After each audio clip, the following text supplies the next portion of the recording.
everybody. Thank you, UXDX, for having me today.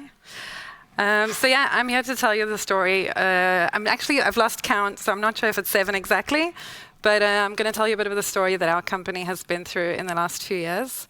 But first, let me just introduce myself.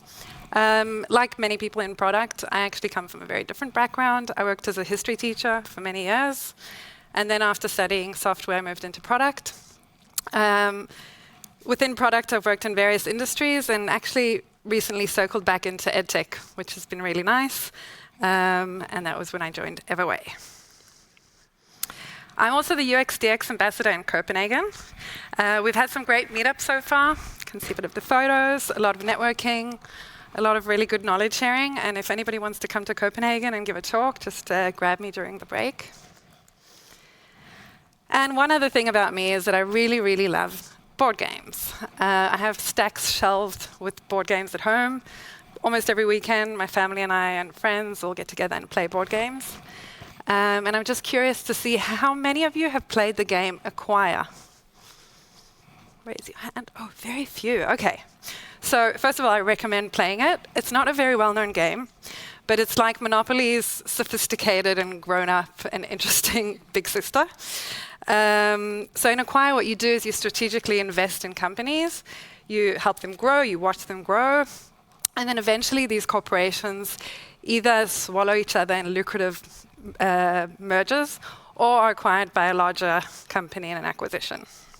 And the game really mirrors the real-world excitement of mergers and acquisitions. And I thought I knew quite a lot about M&As before I joined Everway, but little did I know. Yeah, so some people in the crowd might know me as working at TextHelp. TextHelp was founded in 1996 and has been providing people with assistive technology ever since. And over the past few years, TextHelp has strategically acquired several smaller companies. I didn't put them all here because the list is quite long, but actually trying to expand its reach and capabilities, both in region and in products. Some of the companies are from Scandinavia, some from the US, but most notably was our recent merger with N2Y, a similar-sized company, both around 300 employees, and today we're Everway. Yeah, so the companies combined, in the past 30 years, have been creating software that helps people understand and be understood. We work across 10 global offices. Our team of around 600 has delivered products to over 250 million people, and that's across around 150 countries. I'm based in Copenhagen. My team is in offices all over the world. Just my product team are based in Scandinavia, UK, US, and I even have one product manager in Melbourne. You can imagine what it's like scheduling team meetings, but we make it work. It's really fun and diverse. Yeah, but the premise we work with at Everway is that every mind is unique. We don't all think, work, communicate, learn in the same way. Being a teacher, I know that very, very well. Try teaching a classroom of 30 students, especially when some of them are neurodiverse. So traditional one-size-fits-all systems just don't cut it. There's always people who are left behind. There are barriers holding people back. And there are just too many people that are left behind. So at Everway, we believe that understanding and being understood is really vital for everyone. And that's why the software that we create is designed to break down those barriers and to help people express themselves and learn and ingest information in the way that's customized and best for them. So our tools are actually necessary for some, but really useful for all. So we mainly sell, we're a B2B company primarily. We sell to municipalities, to schools. We even have like a few statewide deals in the US. So the state of Arkansas, for example, purchased our software and provides them to all students in all classrooms across the state. I might get back to that a bit later because we have some really interesting research from the state of Arkansas. But whether it's reading or writing, whether it's math or task management, all of our solutions transform the way we understand. They're more than just a set of tools. They're really a catalyst for change. So by empowering people to work and learn and communicate in their own way, we are helping people, and we're building a neurodiverse world.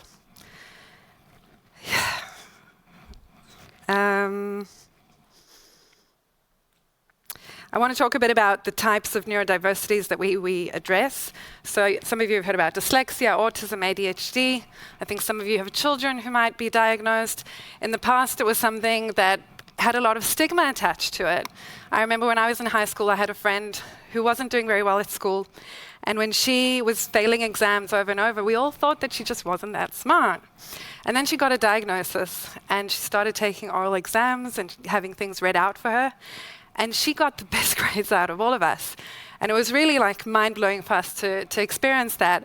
And I think that we're in a bit of a different place today, but we're still not yet quite there. I think there's still a lot of shame attached to learning disabilities. And it's really incredible because people who actually have learning disabilities or are neurodiverse, often through their compensation and through their experience, have superpowers that neurotypical people don't have. So another thing we realized in the last few years is that we were targeting mainly education, but then realizing that a lot of our students grow up and they leave school and they get to university, and then they're not supported in the right way. And then they get to the workplace and they're not supported with all the tools that we'd provide. So now our expanded strategy is what we call K to Grey. So kindergarten until you turn grey. So the way we think about our software, not just our software, the way we think about the tools that we provide is a bit like eyeglasses. Imagine when they were first invented, they were like bulky and uncomfortable and only for people who really, really needed it, right? And people who wore glasses were maybe labeled as different, maybe even less intelligent. But if you think about eyeglasses today, they're stylish, they're comfortable, they're worn by a broad range of people. Sometimes they're even worn as an accessory. Sometimes you even want to wear glasses to appear more intellectual. So that's where we're headed. We're building a future where everyone can learn and understand in the way that works best for them. My team is responsible for the assisting pillar. The assisting products are all designed to support learners. We also have another pillar that is more focused on generating learning content. But the assisting tools, and especially Read and Write, our literacy toolbar, is a market leader in all the regions in which we operate, and it really helps students. And we talk to students, we talk to the teachers, and we know that they have a really, really big impact. So now that you have a good idea of what we're doing, I want to shift gears and take you a bit behind the scenes. Because the story I want to tell you today is about the impact that these mergers and acquisitions have had on my team. Now, I'm not going to cover all the details because there's a lot to tell and there's a lot of pain to share. But I think that I'll touch on the key things. So in my work as a product lead, there are always 3 areas that I'm gauging and trying to see how they're doing. People, product, and process. Kind of my holy trinity. So the people and culture, in that aspect, I'll always be asking, are my team empowered enough? Do they know what to be working on? Is the team culture a healthy one? Is the environment one that they can thrive in? For the product, I'll be asking, is the product strategy clear? Is it well defined? Does everybody know? Is everyone on board? And will our products be hired by the users for the jobs that they need done? And third, a few people have talked today about process. I really enjoyed the mentioning of process yesterday and how important it is, because I'm a really, really big fan of processes. And I think that when a process is repeatable, measurable, and scalable, it can really, really empower the team.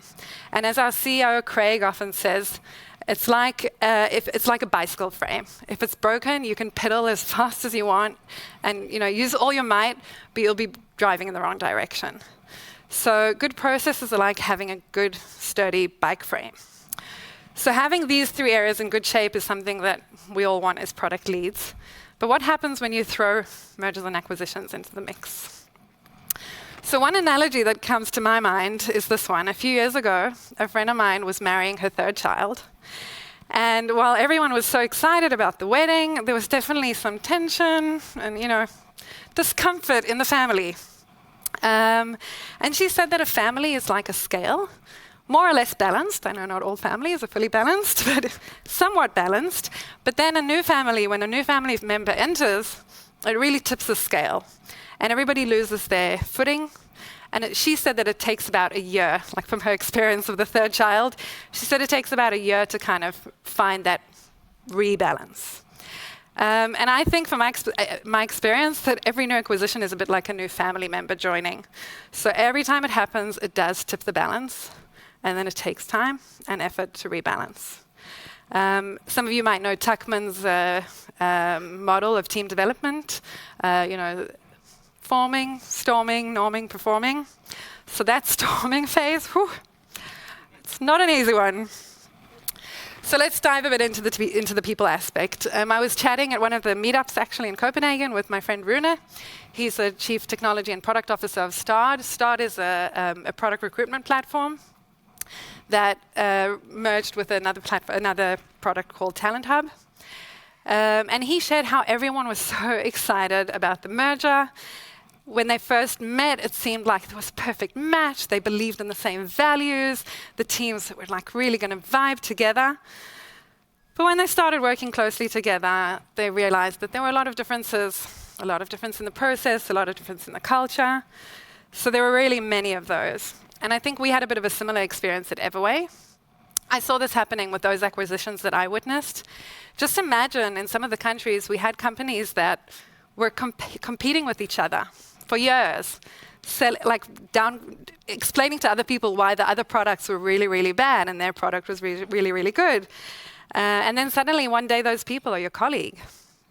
And so, you really believe in the way you work. You get really connected to your brand identity, right? And you kind of, especially if you've been there for many years, and a lot of these companies are companies that have been operating for 10, 15, 20 years, it's not easy to suddenly switch and get a new brand name and get new colleagues.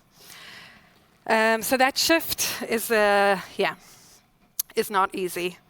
And I think that we all try and be positive and optimistic, or some of us, when we face big change, especially when we don't really have much to say on the matter. It's not our decision. But let's face it, change is hard. And it's not just M&As that throw us into it, right? Like we saw yesterday all the GIFs and waves and slides around how many things change. And I was not going to mention the word AI to try and be the one talk that does not mention AI, but I will mention that it's just another type of change that we're facing, right? So that's the way life operates. I know that I don't have to convince anyone here about how much effort that takes. It's adapting, it's unlearning, it's saying goodbye to what's really comfortable. And we are creatures of habit, right? We want things to be steady. We like navigating in familiar waters. So when we're navigating change, it calls for more than just skill. It actually requires a lot of emotional agility and strength and willingness to step outside our habits and our established routines. So, here's the thing. I'm sure you've seen similar slides before. I'm not revealing something new here, but change is also the one thing that we can count on. That's life, and learning to deal with it is key.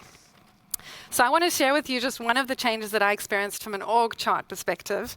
I really like org charts. Whenever I started a new company, I kind of study the org chart because I think that org charts convey much more than just a reporting line. They actually show a lot about the inherent structure of an organization. So here's a before and after of just my team. It's not a precise depiction, but enough to give you an idea of the change that I've been through.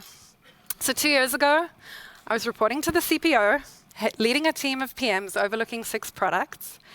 And today my responsibility has grown. I'm working alongside a fellow VP of product, and we're both reporting to the EVP, who then reports to the CPO. I've met a lot of new people. It's really exciting. We like learning a lot from each other. But you can just imagine, I think just looking at this graphic, how many different layers there are to this shift. So on the one hand, yes, I've been promoted. I have more mandate, I have much more responsibility. But on the other hand, I'm actually one step removed from the senior leadership team. So when it comes to communication flows, when it comes to my ability to influence a product strategy, it's a big shift. Let's move on to the products. So these are our products. Quite a lot, don't you think? The result of each acquisition and merger is a growing product portfolio. Each product is valuable. Each product is tied to revenue. There are users using these products. There are customers who love these products. So what do? Do you just say goodbye, put them in maintenance, sunset them, consolidate? Each of these decisions is a really big one. So you don't need to be a genius to say, like, you need to simplify. You cannot, it's not sustainable having a sales team that needs to learn what each and every one of these products do. So it's really a no-brainer that we need to simplify. And a cohesive product suite is just paramount for a company's success. And each of these products needs to have consistent branding, consistent UI and UX, right? A design framework. So that isn't something that just happens by itself. A very relevant example from my own team's work is our literacy toolbars. So we have a set of several literacy toolbars, each tailor-made for the region that we sell it in. Our literacy toolbars have diverse and multilingual learners, help diverse and multilingual learners build their ability and their skills around reading and writing. So we have features like read aloud and screen masking and dictionaries and word prediction.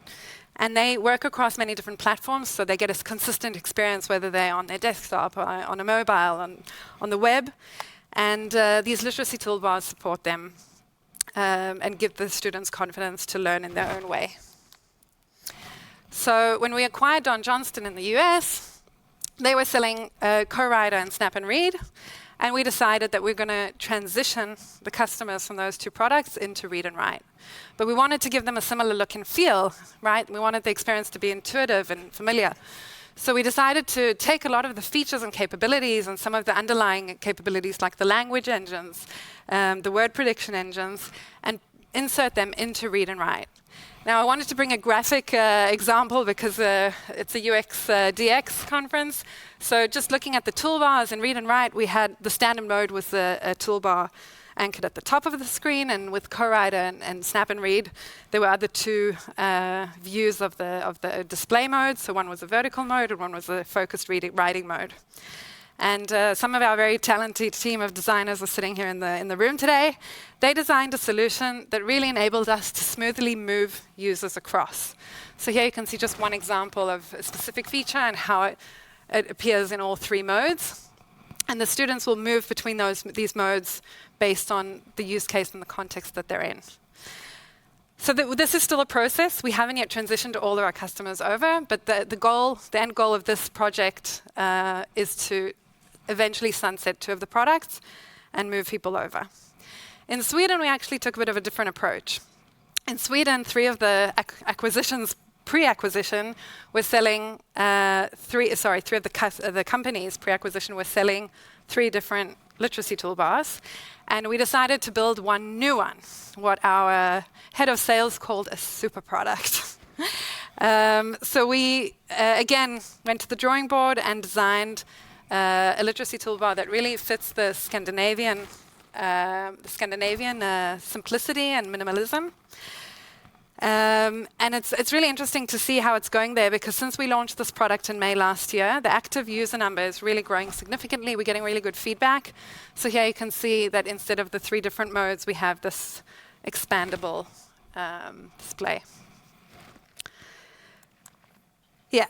So that was just trying to give you kind of a taste of how it works with the product decisions, and we've covered the people, products. We'll move on to the process. So as you understood, I'm a real big, really passionate about processes. I think they really give people clarity and predictability. And for a product team, I think that when you have a clear process, especially when it comes to roadmap processes, when you have a lot of stakeholders to update, it can be something that you spend a lot of time and energy on. So my team and I were trying to design a process that would be sweet and simple and concise. So we worked on this process before the merger. And this process was really loved by our stakeholders, so I want to share it with you. We decided to keep all our product roadmaps in one slide deck. So for each product, there was a certain area in the slide deck. The PM maintained 4 key slides. One listing the deliveries in the past 6 months. One listing one providing the roadmap for the coming 2 quarters, 6 months. Then also an annual timeline and an idea list with the top 10 ideas and requests for the product. The roadmap slide listed the items to be worked on in the now, next, later concept. I'm sure you're all familiar with that. So it showed the now.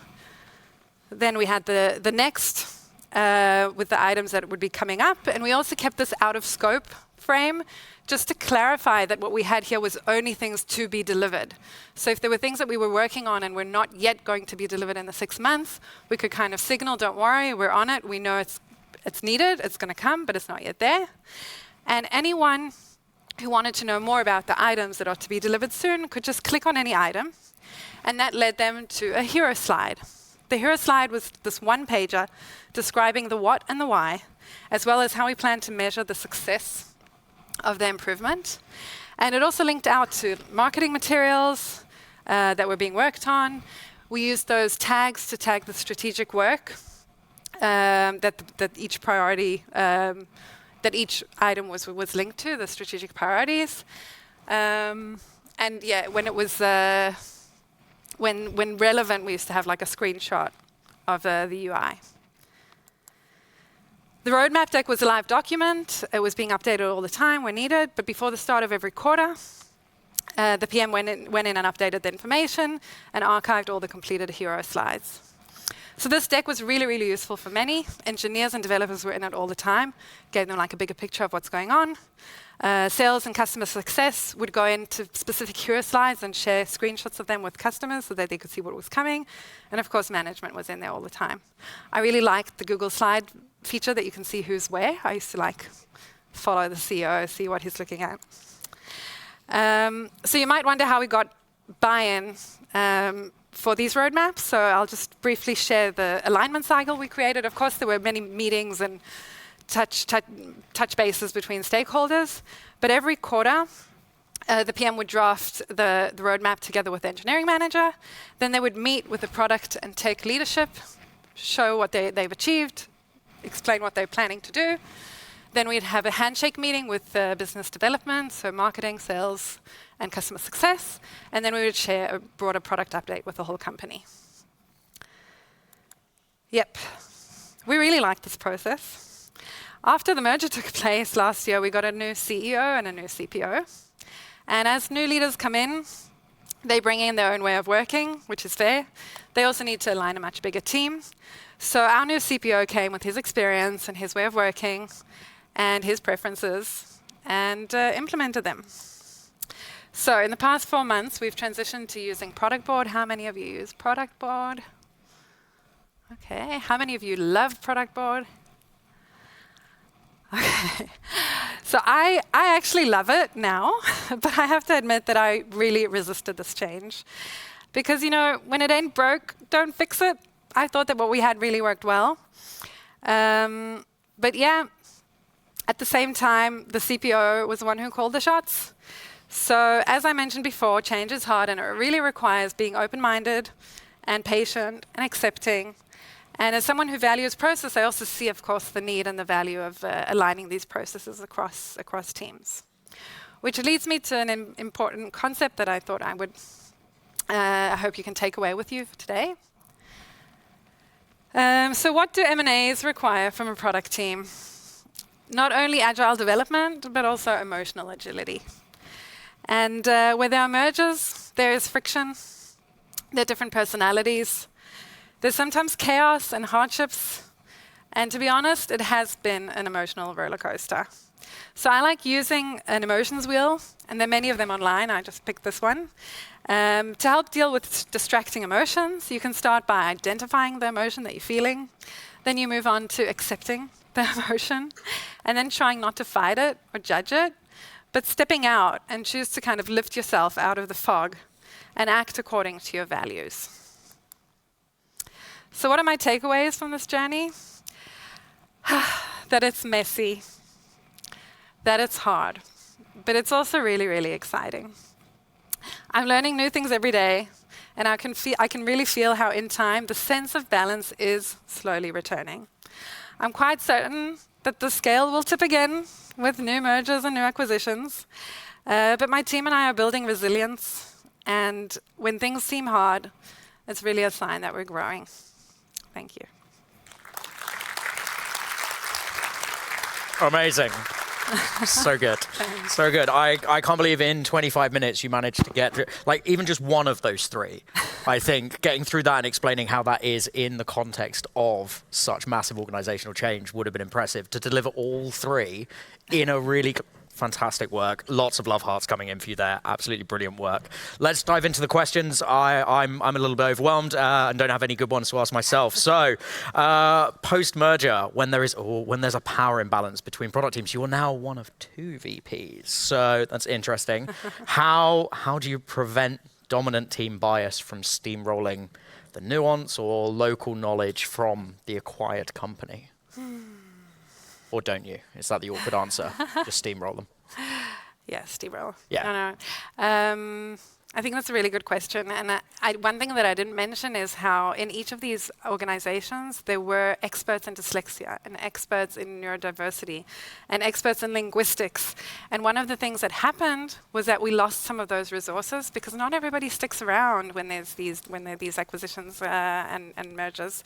So yeah, I need to think about the steamrolling thing. I don't feel like I experienced that as much. No, I feel like we do have a really, really good, respectful culture. I think that the problem is less steamrolling, it's more silos, that we're still trying to kind of glue the teams together. Yeah, absolutely. Your EVP's not in the room, are they? No. Oh, cool. What's the need for them? That's a very good question. I think that I didn't show the whole org. And of course, there's also a head of design and there are other people in the product team. And because we're doing content, there are a lot of people in content. So our CPO actually has around 100 people reporting to him. So it does make sense in the structure to have that mid-layer.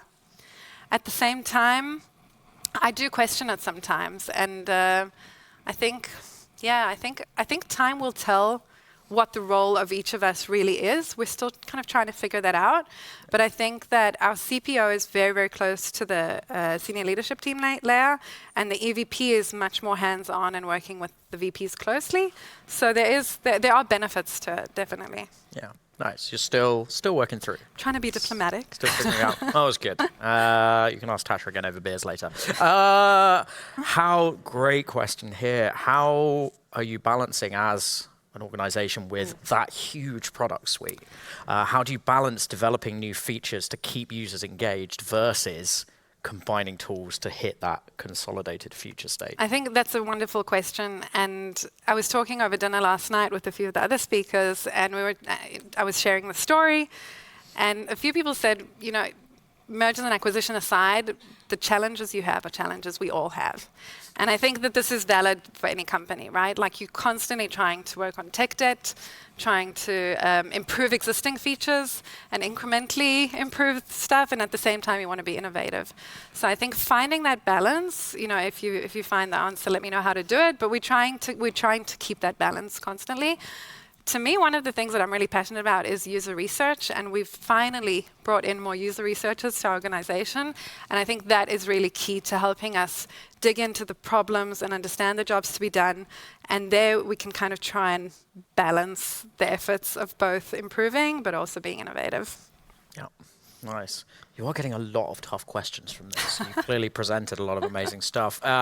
Different countries have different work cultures. Some are hierarchical, some are let's climb the ladder, let's get promoted in that. Other countries, completely opposite culture. Have you experienced that? Do you have a solution to that? Oh, I wish. I don't know if you're familiar with the book, The Culture Map. There's a really good book that I like that describes the different cultures. And actually, as somebody who was born in South Africa, grew up in Israel, and lives in Scandinavia, I feel like I've kind of experienced quite a few cultures. And it actually is my superpower, maybe, like understanding these different cultures and trying to navigate them. I think that we're still really a long way from figuring that out, but it's so interesting observing the way the Americans work and interact the way the Northern Irish, we had a headquarter in Antrim in Northern Ireland. There are such different styles, but I think that that's also just part of life. Like, that's not unique to our company. So it's a challenge, but it's exciting and fun. Very good. I noticed something pop up that said that AHA Slides was being a bit buggy. I'm going to do the standard tech thing and say unhook from the Wi-Fi, hook back in, or open it and close it, see if you can get back in. Culture change. How did the culture change or evolve? Did you have a set idea of you wanted to rebalance the scales to where they were previously, or did you have to adapt anew and come to a new culture? So I think what's interesting about this question is that there's a big difference between acquisitions and mergers, like in Acquire.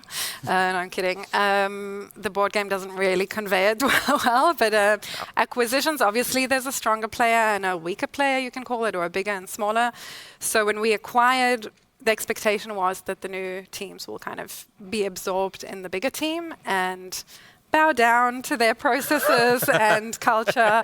And I think, as much as we try and be respectful, at the end of the day, when I ask a product manager who's just joined my team and is working with ShapeUp and is doing awesome work with ShapeUp, he taught me so much about it. And then he tries and suggests that I and my 9 teams start working with ShapeUp.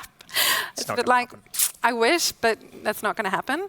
So, I think it relates to culture and processes. But when there's a merger, it's a completely different story. So a merger, I think, is much, much more tricky because you're actually trying to bring 2 big teams together. So our culture work has evolved, and the new CEO has kind of redefined the culture, the values, and I would say that that's an ongoing process. You heard it here first. Everyone, please give a massive round of applause again. Tasha. Thank you. Thank you so much. Well done. It's great.